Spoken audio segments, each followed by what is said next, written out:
ছেলের হাতেই খুন হলো মা। বাড়ির গাছ বিক্রি করায় মা মঞ্জিলা বেগমকে নৃশংসভাবে ছুরিকাঘাতে খুন করল পাষণ্ড ছেলে। আমার দুইটা ছেলে, যে মারছে সে বড় ছেলে। গাছ বিক্রি করছে মা, 16,000 টাকা বিক্রি করছে, কালকে 9,000 টাকা দিয়েছে, আজকে 7,000 টাকা দিয়ে কাটতে আসছে। কাটতে আসলে ওর মার সাথে তর্ক করছে যে 16,000 টাকাতে বেচবো না, 40,000 টাকা বেচবো।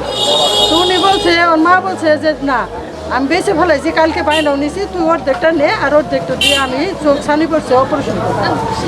এই হিসেবে ওর মা বলাতে ওই গাছ কাটতে আসছে, ওই গাছ আলাদাই ফেস মাইরে বুড়ি বাইক করে ফেলাইছে। তো ওর মা যায় বলতেছে, ওর মানুষকে ফিরাইতেছে, ওর মা কার বুড়ি গাছ আলার মানে যে গাছ কিনছে তার বুড়ি আগে বাইক করছে। তারপর ওর মা যায় বাধা দিলে ওর মায়ের আবদাবি কুবায় টুবায় আর কি মারছে। নৃশংস এই ঘটনাটি ঘটে জামালপুর শহরের চন্দ্রাঘুন্টি এলাকায়। নিহত মঞ্জিলা বেগম জিরার 2 ছেলে ও 1 মেয়ে। তার এমন মৃত্যুতে বাড়ি জুড়ে এখন শুধুই কান্নার আহাজারি।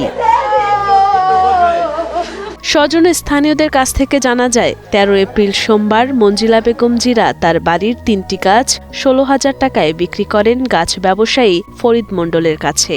এরপর মঙ্গলবার ফরিদ মণ্ডল গাছ কাটতে আসলে মঞ্জিলার বড় ছেলে মঞ্জু বাধা দেয় এবং তাদের মধ্যে বাকবিতণ্ডা শুরু হয়।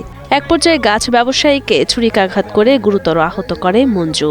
সে সময় মঞ্জিলা বেগম এগিয়ে গেলে তাকেও ছুরিকাঘাত করে তার ছেলে মঞ্জু।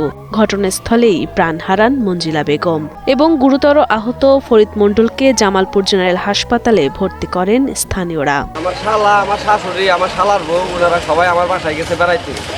খাওয়া দাওয়া করার পরে বলতেছে যে আমি বললাম আম্মা থাকেন, কয় না বাবা থাকবো না, 2টা গাছ আছে বেচতে চাইছি, কালকে সকালে গাইতে যাবো, গাছ 2টা বেচবো।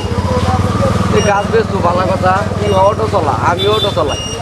কি মনে করেন যে সকালে গাড়ি নিয়ে গেছে গা, এখন গাছ নিয়ে মনে হয় আমার সম্বন্ধের সাথে ওর সাথে উল্লা পাল্টা কিছু হয়েছে। কার সাথে? মানে আমার সম্বন্ধের সাথে, গাছ আলার।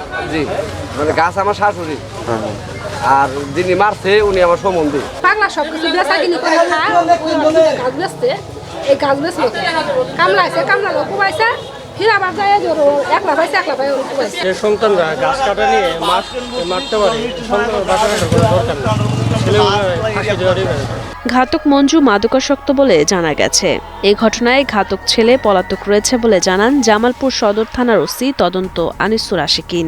ঘাতককে আটক করতে অভিযান চলছে, অভিযোগ পেলে আইনগত ব্যবস্থা নেওয়া হবে বলে জানান এই কর্মকর্তা। সে পলাতক, তাকে ধরার জন্য আমরা টিম কাজ করতেছে। এখন পর্যন্ত অদ্যাবধি অভিযোগ পায়নি, অভিযোগ পেলে আইনগত ব্যবস্থা গ্রহণ করা হবে।